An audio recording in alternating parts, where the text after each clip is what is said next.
రాజద్వారం దగ్గర నిలబడితే లోపల ముందు తులసి కోట కనపడేటట్టుగా పెట్టేవారు. తలుపు ఇలా తీశారనుకోండి, వాటి దృష్టి ఎదురుగుండా ఉన్న వాటి దృష్టి తులసి కోట మీద పడుతుంది. అంత పెద్ద తులసి కోట ఉండేది లోపల.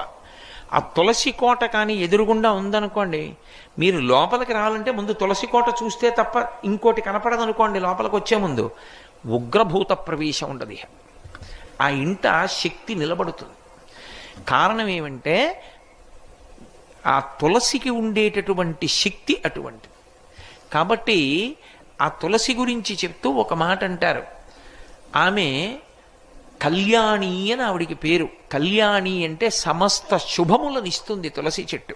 అలాగే సమస్త భద్రములనిస్తుంది తులసి చెట్టు. అందుకే ఇప్పటికీ ప్రాణోత్క్రమణం అయిపోతోంది, ఆయన తులసి కోట దగ్గరికి వెళ్ళకపోతే కనీసం తులసి నీళ్లు పొయ్యండి అని తులసి నీళ్లు పోస్తారు.